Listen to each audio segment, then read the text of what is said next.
हम एक विधायक हम राज्य सरकार को बोलेंगे, कौन से बोली हम सेंट्रल गवर्नमेंट बोलेंगे? चलिए, हम सेंट्रल गवर्नमेंट से डिस्कस करने के लिए नहीं आए हैं। हम विधायक हम राज्य की सरकार से पूछेंगे, माननीय मंत्री जी, हम राज्य सरकार से पूछेंगे। हम लोग को इतना महंगा आवास दीजिए, कर दिए, मेरा ही आवास को पहले नीलाम कर दीजिए। हम गार्जियन हैं और गार्जियन होकर अगर गार्जियन आपके बच्चे नहीं पढ़ेंगे एसटी के साथ, बस हम इतना जानना चाहते हैं, अगर केंद्र ने राशि का भुगतान नहीं किया तो आप देंगे कि नहीं देंगे, एक लाइन में कह दीजिए। काहे इतना मतलब विवाद खड़ा करना, छात्र राजनीति में क्यों पिसेंगे? एक लाइन में, अगर केंद्र ने राशि का भुगतान नहीं किया तो क्या करेंगे? वही एक लाइन बोल दीजिए। नहीं, हम कुछ नहीं, बोल दीजिए एक लाइन में कि अगर केंद्र का आंसर नहीं आया तो राज्य के ओबीसी छात्रों को स्कॉलरशिप नहीं देंगे। फिर भी वेट कर रहे हैं। जयराम जी। धन्यवाद अध्यक्ष महोदय। मेरा प्रश्न बड़ा ही गंभीर है। आज पूरे राज्य को पता है कि आज विगत वर्षों से ओबीसी के छात्र छात्राओं को स्कॉलरशिप नहीं मिला है, और इस पर जब भी बातचीत होती है तो विभाग राज्य सरकार केंद्र को दोष देने का कार्य करती है। तो मैं स्पष्ट जानना चाहता हूं, क्योंकि इन्होंने उत्तर में भी लिखा है कि केंद्र सरकार से राशि प्राप्त होने के उपरांत भुगतान की कार्रवाई की जाएगी। तो मान के चलते हैं अगर केंद्र ने राशि का भुगतान नहीं किया तो आप स्पष्ट शब्दों में कह दीजिए कि ओबीसी छात्र छात्राओं को स्कॉलरशिप नहीं मिलेगा।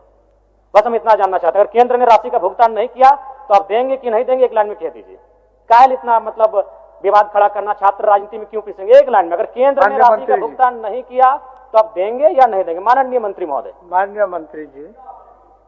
सर, क्लास 1 से 8 तक कोई प्रॉब्लम नहीं है ओबीसी का, क्योंकि सारा पैसा स्टेट देती है।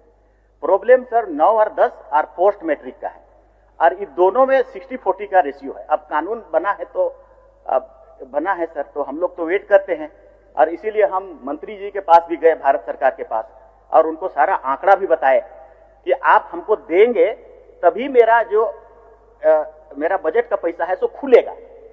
मतलब मेरे पास फाइनेंस रेजुलेशन है फाइनेंस डिपार्टमेंट का कि हाँ, कि वो नहीं देगा तो ये नहीं खुलेगा। जैसे हम मांगने गए सर तो वो सिर्फ 3 करोड़ रुपया दिया हमको, तो उसका 2.5 करोड़ रुपया राज्यांश निकल गया, तो 6 करोड़ रुपया मात्र हुआ। तो ये 6 करोड़ रुपया में तो होगा नहीं।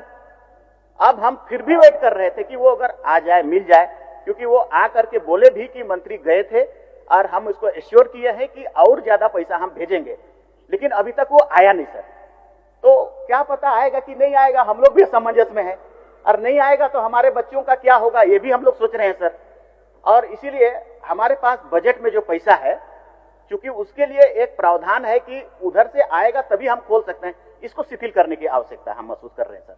हमको देना है सभी ओबीसी बच्चों को, उसको आगे बढ़ाने के लिए हमको महसूस है इस बात को। इसलिए सर करीब करीब हमारे पास काफी इतना पैसा है जिससे कि ये संभव हो जाएगा। बजट के अनुसार 275 और 9-10 के लिए 39 करोड़ और 275 करोड़ है हमारा पोस्ट मैट्रिक के लिए, इतना पैसा है। तो ये शिथिलीकरण के लिए हम लोग लेटर लिख रहे हैं।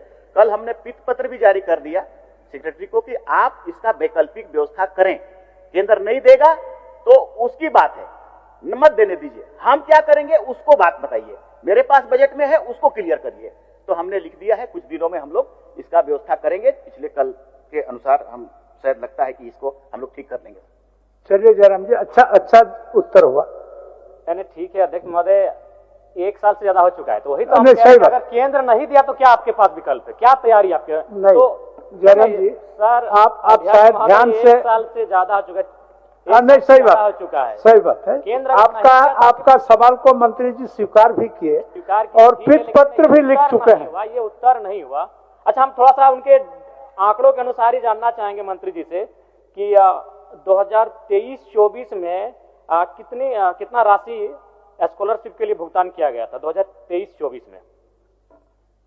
माननीय मंत्री जी 2023-24, हालांकि 2023-24 में आप शायद नहीं थे, फिर भी थोड़ा सा जानकारी हासिल करके। सर 23-24 में ठीक है हाँ बोल रहे हैं, ये तो लिखा हुआ 23-24 में 67.88 करोड़ हम लोगों ने डिमांड किया था। उसके बदली में 7.35 आया, केंद्र का हिस्सा इतना ही आया। 24-25 में 66.14 करोड़ रुपया डिमांड किया, 12 ही करोड़ आया। 25-26 में 45.91 करोड़ डिमांड किया, 3.95 ही करोड़ आया। फिर पोस्ट मैट्रिक में भी ऐसे ही हुआ सर, 271 करोड़ रुपया का हम लोग डिमांड किया, 77 करोड़ रुपया मात्र आया 23-24 में। 24-25 में 353 करोड़ का डिमांड किया, आया 33 करोड़। अभी 25-26 में 370 करोड़ का जरूरत है, उसमें जीरो आया, एक और नहीं आया, तो नहीं आ रहा है तो क्या करेंगे हम लोग सर? वही तो मैं कह रहा हूं कि ठीक है, मैं एक सुझाव देना चाहूंगा। बताइए सुझाव बताइए। मैं एक सुझाव देना चाहूंगा कि जब तक केंद्र का अंश नहीं मिल रहा है तब तक आप तमाम छात्रों को ब्याज रहित ऋण दे दीजिए। जब अंश आ जाएगा आप काट लीजिएगा। ये राजनीति, ये बहुत गंभीर विषय है। और नहीं तो जो विधायक निधि है नहीं दीजिए। ऐसे भी हमको 5 करोड़ में क्या बनाते हैं, पीसीसी बनाते हैं। पीसीसी नहीं बनेगा तो हमको कोई फर्क नहीं पड़ेगा, लेकिन अगर 5 साल बच्चे नहीं पढ़ेंगे तो इस राज्य को फर्क पड़ेगा, इस राज्य के भविष्य को फर्क पड़ेगा। इसीलिए आप 5 करोड़ का जो विधायक निधि देते हैं वैसे उससे कुछ काम नहीं होता है। पीसीसी, गली, फाइबर ब्लॉक 200 फीट 250 फीट का काम करते हैं, जो अगर 5 साल 10 साल नहीं होगा तो फर्क नहीं पड़ेगा। लेकिन बच्चे नहीं पढ़ेंगे मंत्री जी, फर्क पड़ेगा, एक जनरेशन में गैप आएगा। तो आप उसे रोक दीजिए। करिए, हम लोग को इतना महंगा आवास दीजिए, कर दीजिए, मेरा ही आवास को पहले नीलाम कर दीजिए। हम गार्जियन हैं, और गार्जियन होकर अगर गार्जियन आपके बच्चे नहीं पढ़ेंगे स्पीकर साहब तो क्या करेंगे, कुछ उपाय करेंगे? मान्य सदस्य, नहीं, मैं सुझाव दे रहा हूं कि आप उनको ऋण दीजिए। भावना से नहीं तो 1 साल बीत चुका है, 1 साल बीत चुका है। भावना कुछ कानून 15 दिन के लिए होता है, भावना 15 दिन के लिए होता है, आपका भावना सही है, आपका भावना तो सही मैं तो है। सुझाव दे रहा हूं कि उनको ऋण दीजिए, बिना ब्याज के ऋण दीजिए। हम सेंट्रल गवर्नमेंट क्यों बोलेंगे? हम एक विधायक, हम राज्य सरकार को बोलेंगे। कौन से बोली हम सेंट्रल गवर्नमेंट बोलेंगे? चलिए, हम सेंट्रल गवर्नमेंट से डिस्कस करने के लिए नहीं आए हैं। हम विधायक, हम राज्य की सरकार से पूछेंगे, माननीय मंत्री जी, हम राज्य सरकार से पूछेंगे। बोल रहा है, ये ऋण का बात नहीं है। हमने जैसा आपको कहा सर, मैंने क्या कहा? मैंने ये कहा कि पीत पत्र हमने जारी किया है वित्त विभाग का रेजुलेशन को शिथिलीकरण करने के लिए। तो क्यों ऐसा किया? पैसा लाने के लिए। ज्यादा से ज्यादा, जल्दी से जल्दी पैसा आएगा, हम लोग डिस्ट्रीब्यूट करेंगे। लेकिन हम केंद्र का हिस्सा है तो उसको देना, उसका ऑब्लिगेशन था कि नहीं था? उसको वेट करेंगे कि नहीं? वेट कर रहे थे, नहीं आया तो अब हम अपना प्रक्रिया शुरू कर दिए स्टेट का पैसा देने के लिए। कुछ समय लगेगा, कर देंगे हम लोग। ठीक, कर देंगे। अध्यक्ष महोदय, इससे संतुष्ट थोड़ी हो पा रहे हैं। आप नहीं दिया केंद्र तो क्या करेंगे? वही तो एक लाइन बोल दीजिए। नहीं, हम कुछ नहीं, बोल दीजिए एक लाइन में कि अगर केंद्र का अंश नहीं आया तो राज्य के ओबीसी छात्रों को स्कॉलरशिप नहीं देंगे। जयराम जी, माननीय मंत्री ने बड़ी उदारता के साथ आपको जवाब दिया। एक मिनट महोदय, आदरणीय मंत्री जी से भी हम कहेंगे 1 साल से ज्यादा हो चुका है। हाँ, ठीक है। विलंब के लिए मंत्री जी को भी दुख है, तकलीफ है, और उन्होंने इसको भुगतान कराने की दिशा में पीत पत्र लिख चुके हैं। एक नियम है, उस नियम को सिर्फ शिथिलीकरण करने के लिए। तो जैसे ही शिथिल हो जाएगा भुगतान करेंगे। बच्चों, हम बोल रहे हैं, तब तक ऋण दे दीजिए ना, बिना ब्याज पर ऋण दे दीजिए।